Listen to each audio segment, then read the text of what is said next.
రెడ్డిక నర్సీపట్నం వ్యవసాయ మార్కెట్ కమిటీతో శాసనసభ స్పీకర్ చింతకాల అయ్యన్నపాత్రుడు సమీక్ష నిర్వహించారు. ముందుగా మార్కెట్ యార్డును పరిశీలించిన ఆయన అధికారులకు, కమిటీ సభ్యులకు పలు కీలక సూచనలు చేశారు. గతంలో అసాంఘిక కార్యకలాపాలకు నిలయంగా మారిన యార్డును ఇప్పుడు గాడిలో పెట్టి ఒక క్రమ పద్ధతిలోకి తీసుకువచ్చామని అయ్యన్నపాత్రుడు అన్నారు.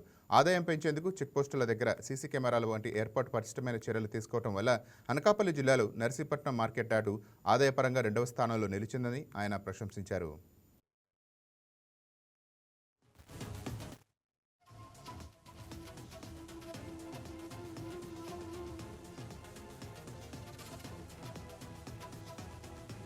మార్కెట్ కమిటీ సమావేశానికి నేను కూడా రావడం జరిగింది.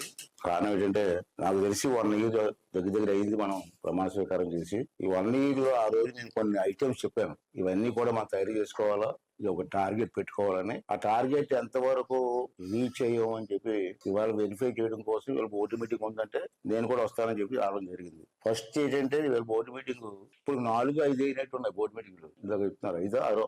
ఒక బోర్డు మీటింగ్ కు రాని వాళ్ళు ఎవరున్నారు డైరెక్టర్లు, అది వెరిఫై చేసి ఇమ్మన్నాను.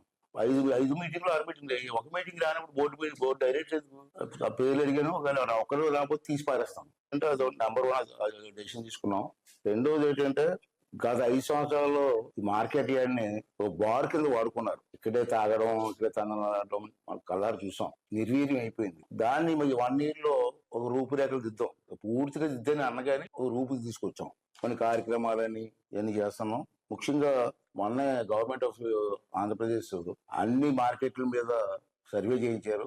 మార్కెట్ యార్డ్ మీద మన అనకాపల్లి జిల్లాలో మనకు 6 ఉన్నాయి మార్కెట్ యార్డులు. దాంట్లో బాగా ఇన్కమ్ వచ్చే మార్కెట్ యార్డులో 2 ఐడెంటిఫై చేశారు. ఫస్ట్, సెకండ్ అని. ఫస్ట్ పాసిరావుపేట వచ్చింది ఇన్కమ్ రేట్ చేయడంలో. అలాగే సెకండ్ మన నర్సీపట్నం కూడా వచ్చింది. నర్సీపట్నం కూడా మనం బాగానే చేశారు. బోర్డు మెంబర్లు, చైర్మన్ గారు అంతా కూర్చొని ఎక్కడికక్కడ సీసీ కెమెరాలు పెట్టి టోల్ గేట్లో మిస్ అవ్వకుండా, పూర్వం టోల్ గేట్లో డబ్బులు ఇచ్చి వెళ్ళిపోయి లారీలు, అలా కాకుండా సీసీ కెమెరాలు పెట్టి దానికి అనుసంధానం ఆఫీసులు పెట్టి ఏ లారీ వెళ్తుంది, అక్కడ ఎంత వసూలు అవుతుంది అన్ని కూడా ఇక్కడ అనుసంధానం చేస్తున్నాం. ఇన్కమ్ పెరిగింది. అలాగే వ్యాపారస్తులు కూడా మిస్యూజ్ చేయకుండా తప్పించుకో